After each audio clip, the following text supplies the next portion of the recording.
नमस्कार। कभी सोचा है कि बड़ी बड़ी कंपनियां अपने भविष्य के उत्पादन से जुड़े फैसले आखिर लेती कैसे हैं? देखिए, इसका राज छिपा है लागत यानी कॉस्ट को समझने में। तो आज हम अर्थशास्त्र के इसी बहुत ही बुनियादी कॉन्सेप्ट को परत दर परत खोलेंगे और ये जानेंगे कि लंबे समय में लागतें काम कैसे करती हैं और हाँ, इसमें समय की भूमिका क्या है। अच्छा, तो इस विषय को गहराई से समझने के लिए आज हम 4 पड़ावों से गुजरेंगे। सबसे पहले हम दीर्घकालीन कुल लागत वक्र को बनाना और उसे समझना सीखेंगे। फिर हम इसके 2 बहुत ही अहम हिस्सों यानी औसत और सीमांत लागत वक्रों को देखेंगे।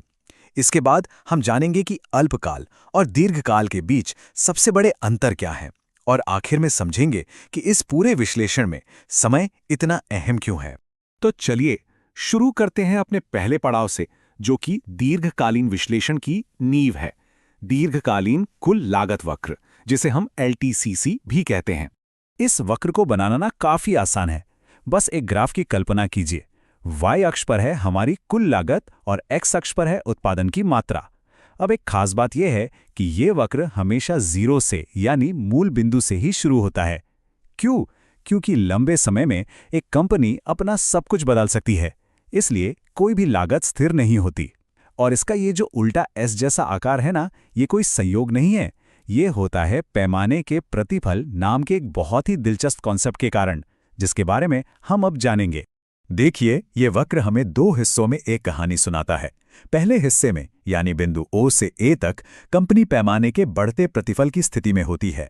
इसका सीधा सा मतलब है कि जैसे जैसे कंपनी उत्पादन बढ़ाती है, वो और ज्यादा कुशल होती जाती है और हर अगली चीज को बनाने की लागत धीमी गति से बढ़ती है। लेकिन हर कहानी में एक मोड़ आता है ना? बिंदु ए के बाद कंपनी पैमाने के घटते प्रतिफल की स्थिति में आ जाती है। यहां से और ज्यादा उत्पादन करना धीरे धीरे महंगा होने लगता है और आप देख सकते हैं कि लागत वक्र तेजी से ऊपर की ओर चढ़ने लगता है। तो हमने कुल लागत तो देख ली, लेकिन कंपनियां अक्सर प्रति यूनिट लागत के आधार पर फैसले लेती हैं। इसीलिए अब हम 2 और महत्वपूर्ण वक्रों को देखेंगे जो इसी कुल लागत से निकलते हैं। ये हैं दीर्घकालीन औसत लागत LAC और दीर्घकालीन सीमांत लागत LMC। ये ग्राफ हमें औसत और सीमांत लागत के बीच का रिश्ता दिखाता है। देखिए, औसत लागत वक्र LAC का U आकार उन्हीं पैमाने के प्रतिफल के कारण होता है। जब कंपनी कुशल होती है, मतलब बढ़ते प्रतिफल, तो औसत लागत गिरती है। जब वो अपनी अधिकतम कुशलता पर पहुंचती है तो लागत न्यूनतम होती है और फिर जब घटते प्रतिफल शुरू होते हैं तो औसत लागत बढ़ने लगती है।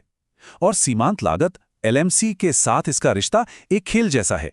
जब तक सीमांत लागत औसत से कम है, वो उसे नीचे खींचती है।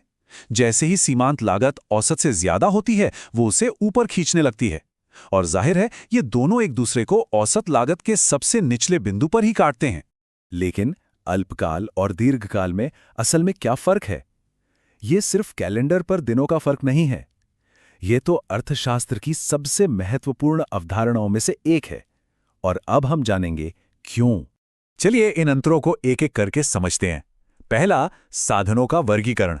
देखिए, अल्पकाल में एक फैक्ट्री रातों रात तो नहीं बन सकती, तो वो एक स्थिर साधन है। केवल मजदूरों को, जो परिवर्तनशील साधन है, उन्हें बढ़ाया जा सकता है। लेकिन दीर्घकाल में नई फैक्ट्री भी बनाई जा सकती है, यानी सब कुछ परिवर्तनशील है। दूसरा, लागत का आकार। इसी वजह से अल्पकालीन औसत लागत वक्र ज्यादा गहरा U आकार का होता है, जबकि दीर्घकालीन वक्र ज्यादा चपटा होता है, क्योंकि कंपनी के पास एडजस्ट करने की ज्यादा गुंजाइश होती है। तीसरा, आकार का कारण।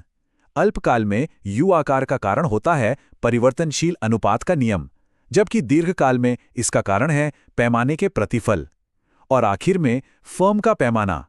अल्पकाल में फर्म को उन्हीं साधनों के साथ काम करना होता है जो उसके पास हैं, लेकिन दीर्घकाल में वो अपना पूरा पैमाना बदल सकती है। सोचिए, एक छोटी दुकान से एक बड़ा सुपरमार्केट बन सकती है।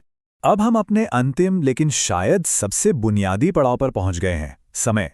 अर्थशास्त्र में समय सिर्फ दीवार पर लगी घड़ी नहीं है। ये वो तत्व है जो किसी भी कंपनी के लिए लागत और फैसलों के सारे नियम तय करता है। समय को अलग अलग अवधियों में बांटा जा सकता है। अति अल्पकाल की कल्पना कीजिए, जैसे दिन के आखिर में एक मछली बाजार। जितनी मछली है बस उतनी ही है और नहीं लाई जा सकती, यानी सप्लाई पूरी तरह से स्थिर है। फिर आता है अल्पकाल।